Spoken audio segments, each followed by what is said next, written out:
जयबोगे मामी अपने ससुररिया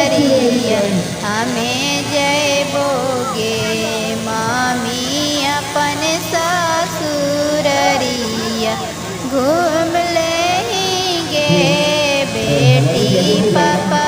के महलिया घूम लेंगे बेटी पापा के महलिया पराया होए तो गे बेटी पापा के महलिया पराया होए तो गे बेटी पापा के महलिया कहे खातिर गे मामी दूध भात खिलावल कहे खातिर गे मामी दूध भात खिलावल कहे खातिर गे